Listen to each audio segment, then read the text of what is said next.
Hey everyone, welcome to another episode of the Coffee People podcast presented by Roastar Coffee Packaging. You can find them online at roastar.com. I'm your host, Ryan Woldt. We're in the middle of season 15, so there's been a lot of episodes up to this point, and you can find all of them on your favorite podcasting platforms like Spotify, Apple Podcasts, and now YouTube. If you're there and looking for them and you find them and you listen and you like them, please hit like a like button or 5 stars or write a review. Whatever you do, we get a little warm and fuzzy whenever someone does that. We really appreciate it. If you'd rather have us just send you this show, go to coffeepeoplepodcast.com. You can scroll through all the episodes or sign up for our newsletter, and we'll send it to you every week with a bunch of context from the episode. Okay, now that that is out of the way, I hope that you have a good cup of coffee at the ready, because we're going to get into the conversation with a new guest today. Thank you for being here with me on the Coffee People podcast.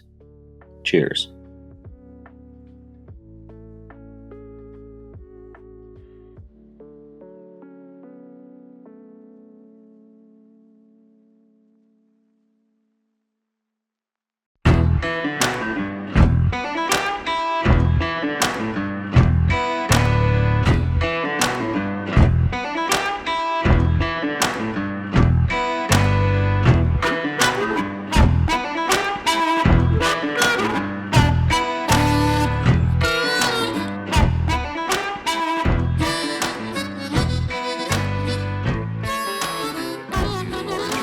I tried not to learn too much because I want to learn it today, on the show. But it was actually pretty easy not to learn anything about you. There are a lot of James Sheperds. I made a list even. Recently, there was a James Sheperd, spelled the same way, by the way. I had it spelled right in my notes. Who was an attorney. He was charged with conspiracy to defraud the government of Turks and Caicos. I'm assuming not you. There's a Scottish professor who was a leading pioneer in the investigation and prevention of coronary heart disease.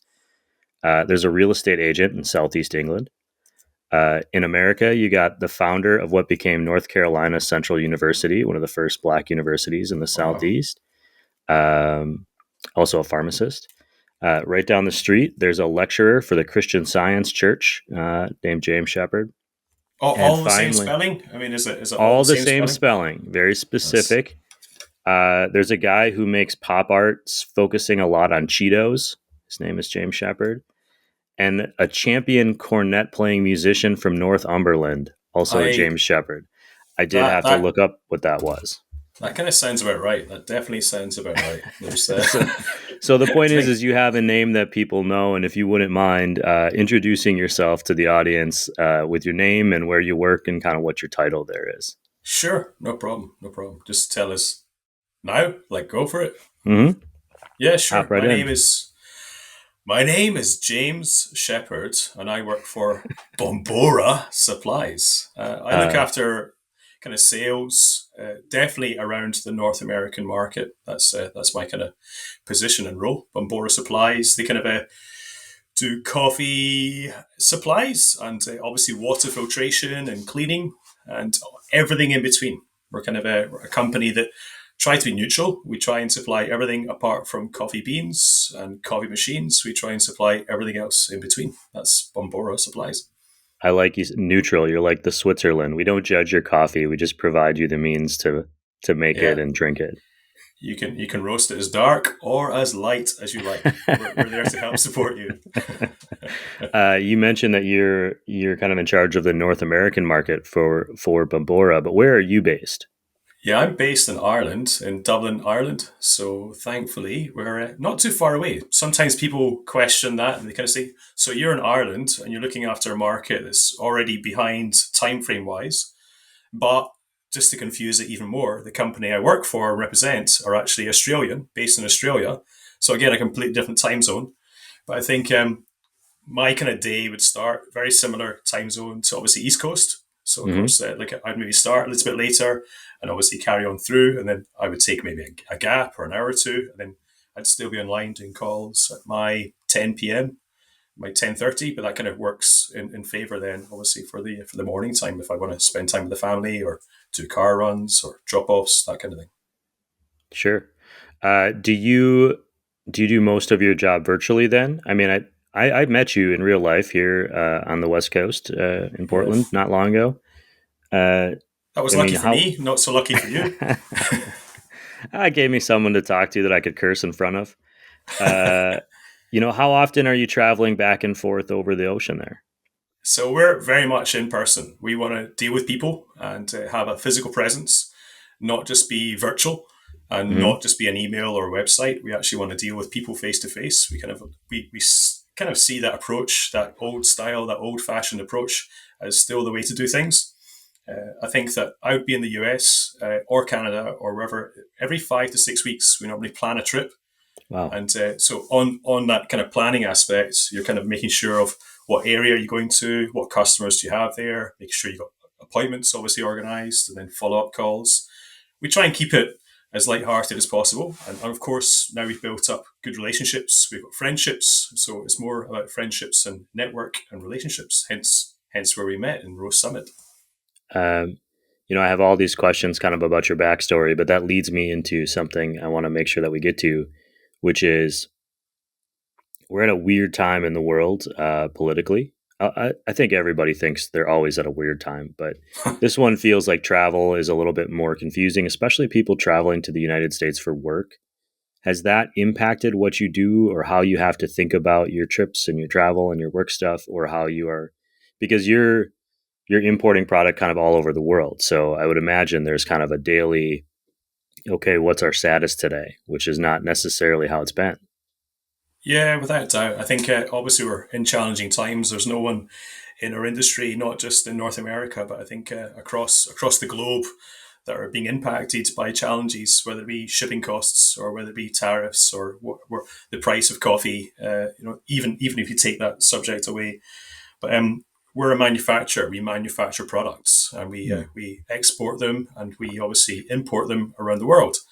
I think obviously a lot of our products that we do make are made in China. And if we're obviously importing them into the US, then of course there has been recent challenges right now, but nothing that we haven't faced before. I think it's more a case of reviewing that, looking at that, and assessing it day by day. It's changing, week by week, it's changing. But I think that we're not alone. I think that anyone who is doing what we do are in a very similar boat. We could talk about competitors. Of course, our competitors are in exactly the same boat. I think it's frustration, but I think we just want to make sure that it's more personal. And I think that that relationship comes down to making sure you have a connection with people. We're fortunate in the fact that Ireland has a good relationship with the US, and when I say we have a good relationship, you pre-clearance in Dublin, Ireland. So of course, when I leave Dublin, I'm clearing US immigration in Ireland. So as soon as I land in the US, I'm landing as a domestic flight. So of course that just takes it. Thankfully, there's good relationships there. It also saves on time. I'm not Hmm. standing in a queue and say Chicago Airport for 3 hours. I'm straight on through, just like you. Uh, right. Didn't they just announce, I think as we're talking like yesterday, Europe, the EU is going to a biometric system for American citizens. So Correct, we'll have to correct. get fingerprinted on our way in if we want to Yeah. continue on. So I've been, we just got back from an overseas trip. And so that was, you could see the machines were being set up as we were there for that purpose. So it's just an interesting time for people who like to travel, people in an industry that requires it. Uh, you weren't always in sales with Bombora. I mean, it'd be impressive if they could have you like the second you came out and you just put you to work, but I don't think that's how it works. Do you have any first memories of coffee or your first coffee experience? You mentioned to me that you didn't drink coffee until you kind of got into the industry, but when was that? Where was that? Yeah, sure. I worked. So initially, there was a job that popped up. I was working for a company, and I was looking to complete career change. I was selling kind of smoothies and slush drinks, and wanted a complete career change, and wasn't really enjoying it. And of course, I was with a recruitment company, and they sent me a note and said there's a job as for representing a coffee roaster in Scotland, in Glasgow, Scotland, and they're saying they're looking for a salesperson and would you be interested. And I didn't drink coffee. I had no interest in coffee whatsoever. That was about 20 years ago. And I went for an interview, met a guy, and we got talking, and obviously he invited me to the roastery, and we kind of hit it off early on. And he said, "Would you like a coffee?" And my wife had said to me before I went for the interview, "What are you going to do if they ask you for a coffee?" I couldn't tell you what a latte was. I couldn't tell you what an espresso was. And I said, "Lie." So, of course, he said, "What would you like?" And I said, "Whatever you're having." And he said, "I'm going to make a latte." And I said, "I'll have one of those." So he produced a double shot espresso. And I was like, "What is that?" And, of course, he then foamed the milk and steamed it. And he wobbled his head as he did it. And then very carefully, we both went back into his office. And he sat down. I sat down. He lifted his cup and he missed his mouth. And the coffee went all down his chin, all over his tie and his shirt. And that just broke the ice. I put my cup down, didn't have to drink it. And the rest is history. I got the job. So, yeah, that's a true story. That's a true story. So you take that job with the roaster, but obviously you've continued on the industry. You mentioned that was 20 years ago. How did your kind of coffee education progress then? And I have notes here like that you were a barista at some point, or you were competing as a barista. Yeah, so the company that I did work for at the time, they were a Scottish roaster. They were 140 years old as a family business, and they were like the sixth generation. The person who owned the company at the time, he was a massive innovator, leader, and just a forward thinker. He created a website called coffeepolice.com, and you're talking in the early 2000s, even before that. And it was basically to report coffee crime. I mean, and it was basically it was barista trainers. That's and brilliant. They would go out and you could obviously report coffee crime. His whole model was if you were customer facing, then you had to be able to pull good shots of espresso, steam good milk, and over a period of time, then he would encourage the staff members to get their customers to enter barista competitions. The downside was I tried to encourage my customers, but none of them were really willing to enter the Scottish competitions. But I then kind of fell into obviously competitions, and then after competing for a few years, you get absorbed into this thinking and feeling that your coffee and what you're doing is the best. And it's not until you probably start competing that you're able to mix with others that are doing exactly what you're doing. And you're able to taste other coffees and you're able to obviously experience that. And after 2 years of competing, I still didn't have a clue what I was doing. And I thought I would go forward. I thought I'd go forward to judge. And I was really fortunate to judge for the UK, for the Irish Championships. I know that was a really interesting time in Ireland because we'd moved from Scotland over to Ireland with the same company, and it was very much what was happening in the Irish coffee scene, and that was which is now one of the most dominant in Europe right now is the Irish coffee scene. But I was lucky enough to judge in the Worlds, and then by that, all through volunteering, I was invited then to take part with the World Coffee Championships, which what people know now, and then on the back of that, invited onto the European board, and that was literally before the two organisations merged, before the two European and the US organisations merged. So yeah, I was part of that. I would like to point out that you said something that I feel like I have also said numerous times in my life, which is I didn't know what I was doing, so I went on to judge other people and what they were doing.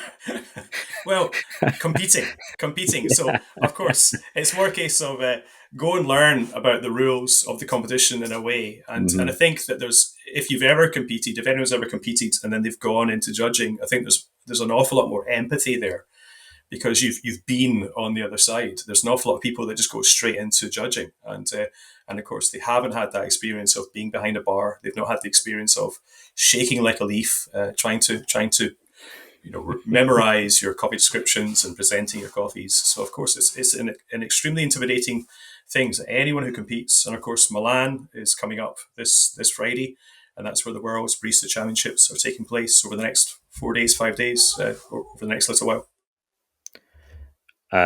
It kind of reminds me of somebody who grows up, gets a job in a bar, a restaurant, a coffee shop when they're young. They work their way through that versus somebody who goes to college, gets a hospitality degree, and then they're both up for the same job. And it's different skill sets. It's not to say one path is better than the other. It's just the experience of having been there on the ground when everything goes wrong creates a foundation I don't think you get necessarily just from theory.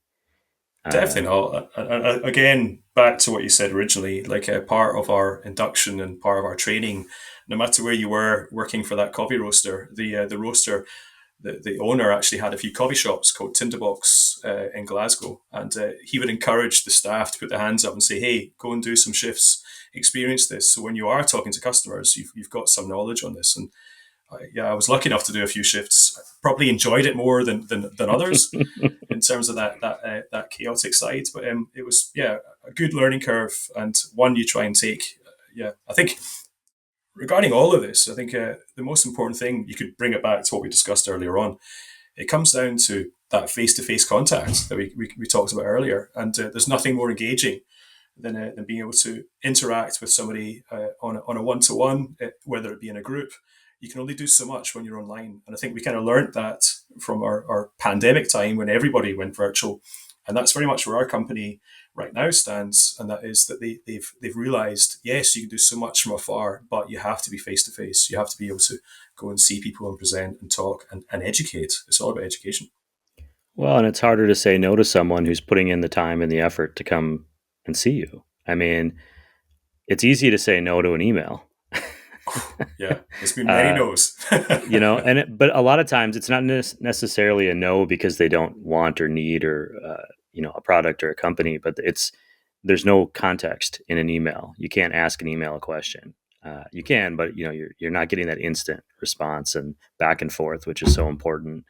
In sales to me, there's some competitive aspect to it. You were a barista competitor. Did you compete when you were young, sports or activities or anything like that? Yeah, of course, really badly, but I still competed, that way. But but not on any high level whatsoever. Like even now, I try and play golf, and I'm absolutely terrible at it. I would run, and that's my thing. But yeah. I was talking to someone in the coffee industry yesterday, and they said that they were going to take up golf so that they would get used to losing money and feel more comfortable with it, which I thought was pretty funny. You're out and meeting. You mentioned the board that you were on as part of. I don't think you're doing that now. No. But what value do you find in groups like that, or not, or where do they get it right or wrong in because the barista circuit and the championship circuit and the festival circuit that you and I have been on in some cases is different than the day-to-day of coffee. So what's their purpose in the world? What is their value to the greater good of coffee? Yeah, really good question. I think if you obviously there's standards, isn't there? I think there's through every industry there's standards. Through any sport, there's a federation or there's an organization. There's a group of people that would probably try and set those form of standards, whether that be in the building construction industry, whether it be in the mechanical motor industry, whether it be soccer or NFL. So I think regarding our side of things, when you talk about the coffee industry, the Coffee Association is pretty much seen as that kind of that go-to in terms of writing programs or education or certifications. I think there has to be a standard. There has to be kind of a level. It doesn't mean to say you have to follow it. I think there's a great way in saying that just because someone's telling you how to do something doesn't mean to say it's right. Does that make sense? Like you could, there's definitely some pluses and some benefits regarding what the education system would be and what the standards are. But of course, there's others, and I would kind of be on that side as well. That it's not to say you have to do it that way. Usually if someone says I have to do something a certain way, my instinct is to veer into that. Yeah. However, I'm of that. I'm probably more of that now. But I think if you're starting off and if you're kind of new into the industry, or if you're looking for some form of a career path, then there's a great opportunity regarding what that education system offers in terms of what the SCA offers. If you're looking for that barista basics, or if you're looking for the roasting aspect, there's certain aspects that can definitely be improved. I mean, for instance, if you look at all the competitions, the one competition that probably doesn't get the same attention, and it's probably far superior, is, in my experience, is cup tasters. The cup taster championship is all about skill on the palate. There's no judges, there's no presentation. It's a spoon, and it's down to then tasting the triangular of coffee in speed, and obviously only one is the odd one out, and you have to try and guess what the odd one out is in 8 rounds, and it's the fastest one to do that. That's an incredible competition. That's to me, it's the best competition. No judges. I don't even think I could just do that with the coffee that I have in my hand right now. And it's such a unique skill set. I find that tasting coffee in particular is something that I really have to focus my intention on. I have to kind of block out the rest of the world and just, this is the thing I'm thinking about. But the second something else breaks into my brain, I've lost it, which is Yeah. why I don't do coffee tastings as a general rule. You mentioned Ireland as being kind of a dominant force of the coffee industry in Europe. You're spending a lot of time between both North America, Western Europe. Um, what do you see as being maybe cultural differences as, in the coffee area specifically? I mean, what is trending over there versus over here? Or do you see it all being kind of homogenous because of the internet and because of the TikToks of the world? Yeah, there is a homogenous effect that's happening. There's no question. I think I, I would say it depends on what region you're talking about. It depends on what state you're talking about regarding the US. I think that certain states have more of the chains. There's a huge amount of chains. Of course, you have a number of chains. That you don't just have the Starbucks. You have the Seven Brews. You have various others as well. Obviously, and whereas in Ireland we literally have maybe one independent chain, if that makes sense, which is completely independent. It's an Irish chain. It would be known as Insomnia Coffee, versus the other brands, which obviously which we all know, which would be Starbucks. Hmm. That's pretty much it. I mean, there's a big thing here in Ireland where it's about independence. There's a big thing here about supporting local.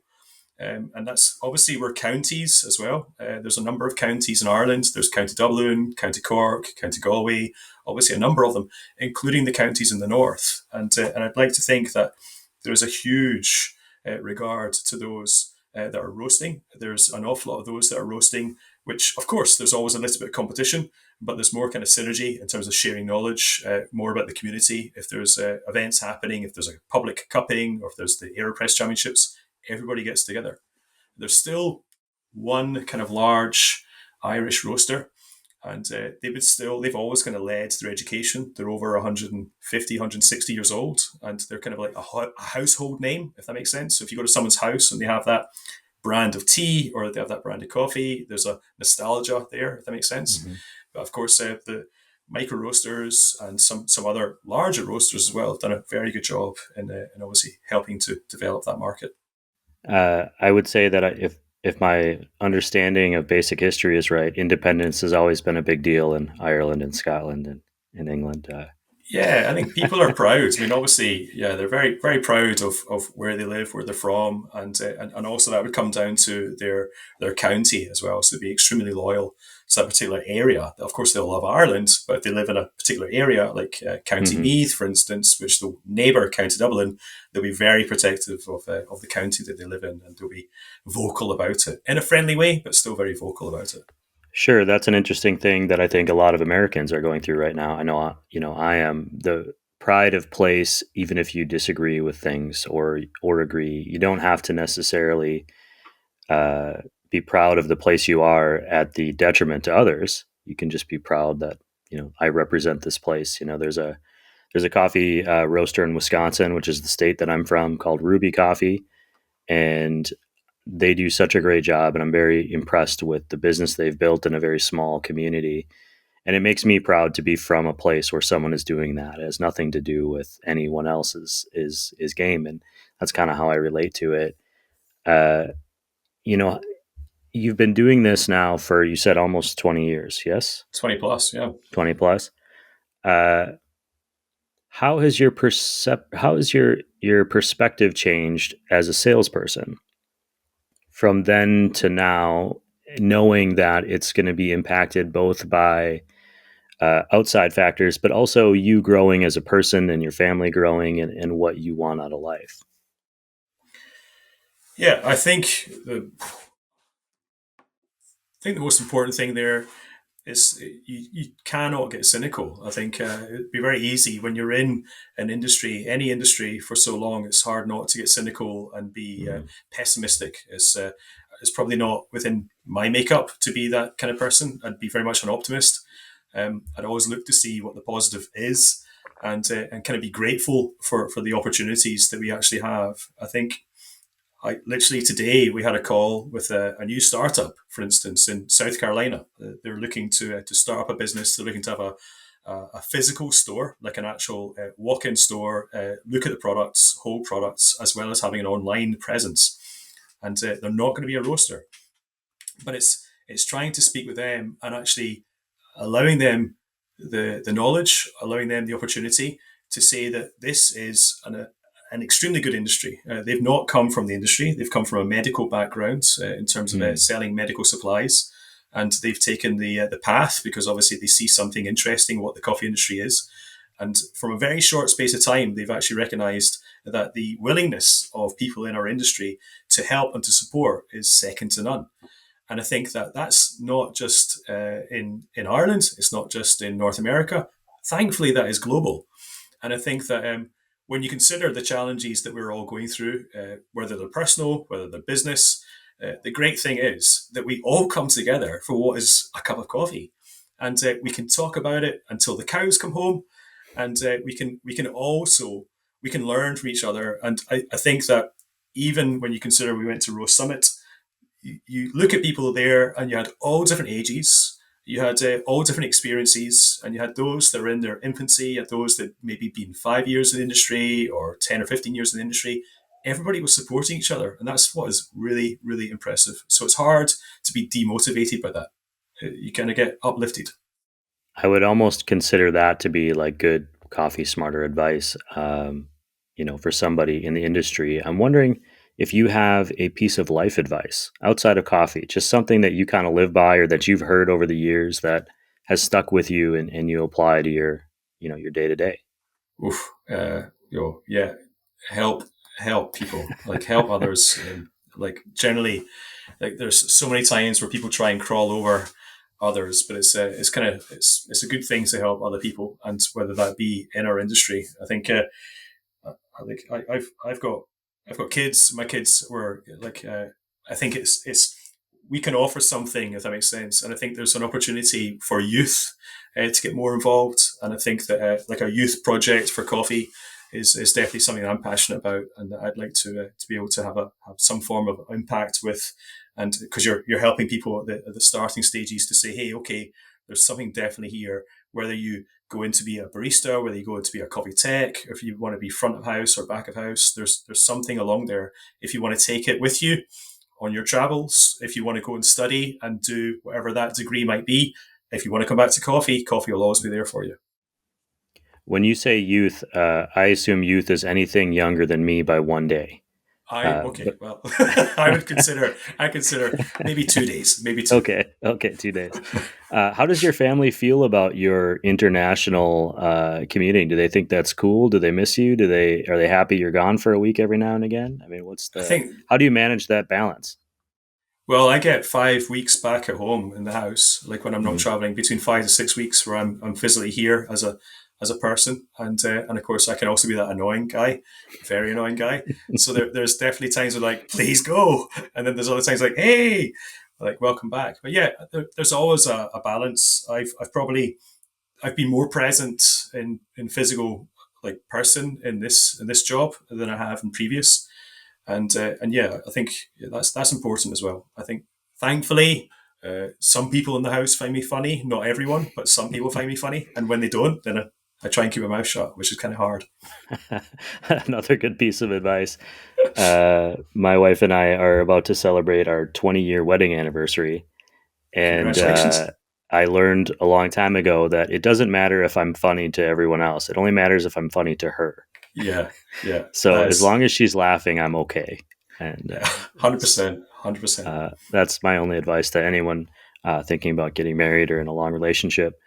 I'm drinking a local roaster called Sister's Coffee today. It's a lighter roast than maybe I would normally go for, but I'm really enjoying it. Even though I'm not terribly effective at brewing coffee every morning. My question for you, and it's a question I've been starting to ask people, is what makes for a good cup of coffee for you? Oh, gosh. Is it the coffee? Is it the extraneous? What is it that makes it? So for me, it's Yes, it's just the fact that it exists is always nice. And in the morning, it's a routine for me. But that is almost more important to me than the coffee itself. So I'm curious as to where you land on that line. Yeah, I can be totally honest with you, and I'll tell you. Obviously, I drink a lot of coffee. I try and stick it to 1 cup a day, and it just I always try and have a coffee in the morning. I would generally do what needs to be done, and then enjoy my coffee before having food. Before I have to leave the house, if I have to leave the airport, I'm very fortunate. I've got an espresso machine, and it's a good espresso machine, a good grinder, and obviously I would always have a flat white. That's kind of my coffee of choice. There's a roaster who's literally a stone's throw from us. He's less than a mile away. He roasts. He's called the Studio Coffee Roasters, and they actually supply a national chain of stores. And I can walk into our national chain of stores and pick up 2 of his bag of beans and throw them in my hopper, and I've got good coffee. Does that make sense? So, like, Yeah. also really lucky that people will give you coffee whenever you go to visit them. Not always, but a lot of the time, you can come back and you can maybe share that amongst your friends who probably won't appreciate it in the same way that we might. But yeah, I'm lucky. I've got a good espresso machine and a good grinder, and I've generally always got some good beans. So, and a flat white's my choice. That's my choice. What what's the future for Bombora? I mean, are you guys growing or actively trying to grow, or what is the? There's always going to be a need for supplies, but we're in an interesting time of contraction as well, or consolidation rather, maybe not contraction. What's the future hold for your company and for your role in it? Yeah, sure. I think obviously I mean, without the sales pitch, but we are a 20-year-old, 21-year-old company based out of Australia. And the first products we ever started to sell were water filtration and coffee machine cleaning. They were the 2 products that we started with. And then that allowed us to create and develop the brand, which is known as Rhino Coffee Gear. And Hmm. it allowed us to create the other brand, which we have, which is ours, which is known as Brewer. And on the back of that, we've got some lifestyle brands behind us, which we represent not just in Australia, but also in the North American market. The machine cleaning and the water filtration still accounts for about 60% of our business. We manufacture close to 7,000 SKUs in our product line. It's about being innovative. It's about being sometimes first to the market. And you can be first to the market with a product that you know is going to catch on and you know is going to be copied. But it's very important to be first to the market at a good price before everybody else copies it. Does that make sense? And I think we've Yeah. been fairly innovative when it comes to that. I think not setting back and just resting on the products that we've created. We're always trying to invent the next thing, and that might be from a stainless steel milk pitcher to a range of different colors in terms of those milk pitchers. So everyone else might just bring out the stainless steel or the white and the black. Does that make sense? It's what's next, and it's obviously we listen to our customers. It's vitally important to listen to our customers, get that feedback, try and have the products. But for the future and us in North America, I think it's a long game. We've been in the US for over nearly 9 years now, and we've got obviously warehousing, we've got staff on the ground. We'd love to invest more time. I think that's the most important thing. But the most important thing for us right now is to be there to support our staff, to support our customers, number one, and making sure we have the product for them as well. I don't know that I really understood before we talked today that your company was manufacturing the products as well as selling them. Yeah. Looking at the website, you see all the different things, but I didn't quite understand that part of the story. And I could be wrong, but maybe that gives you, as a salesman, a better understanding of how the product works and the history of it and why it has value beyond than just, oh, it's a SKU on my list here. Yeah, without a doubt. And I think we're very fortunate to work with some really good partners as well, which we have exclusives with, if that makes sense. So Comodanti hand grinders, the Cavetto cleaning, and of course Nucleus coffee tools. There's some product lines which we kind of talk about the good, better, best, and there's the ones that you definitely should have, nice to have, or could have. People kind of forget about the cleaning.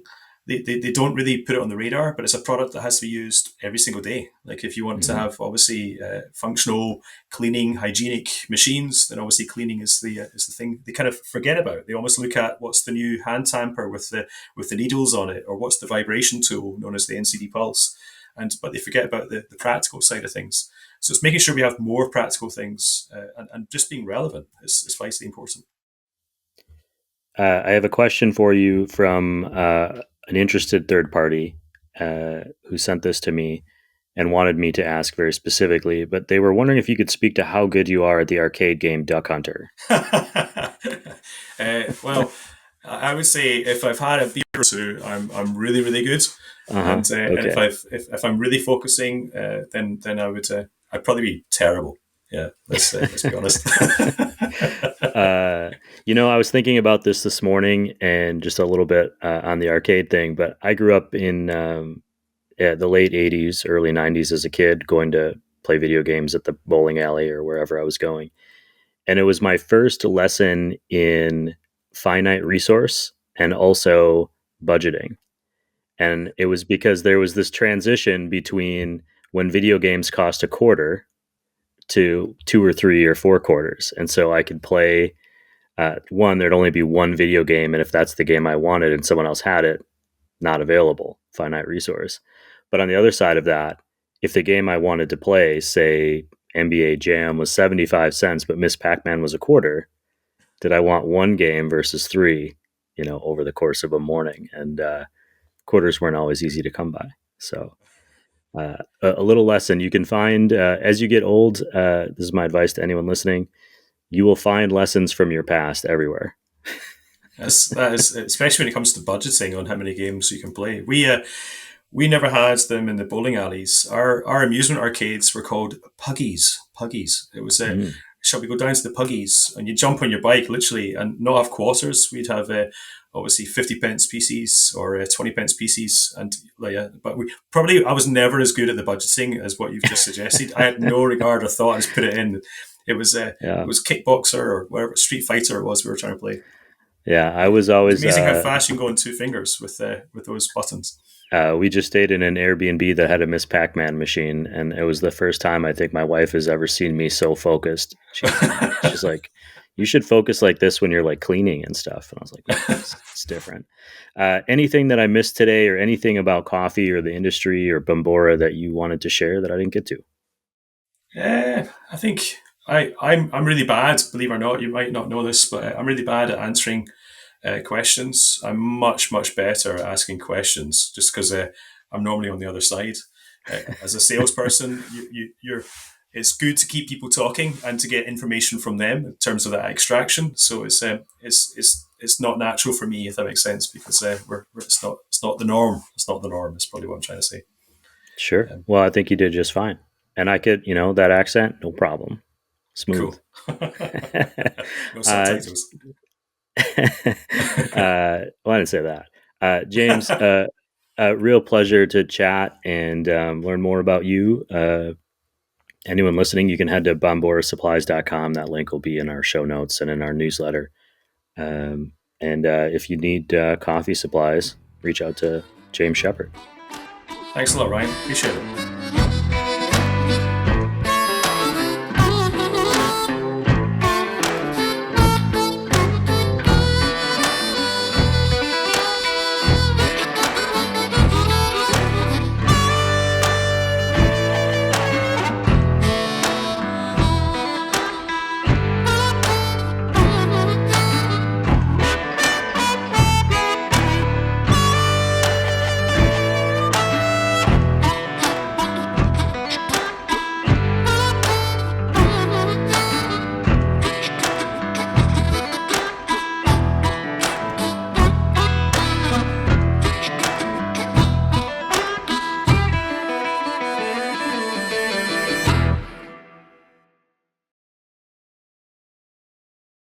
Sliding into your screen is not just any coffee can, it's a Roastar coffee can. Don't need thousands, personalize just one in Roastar's Design Lab. No design experience needed. Choose a pattern, add your logo and text, or create something memorable with AI. being made in the Midwest, you can expect it on your doorstep in no time. Now that was smooth.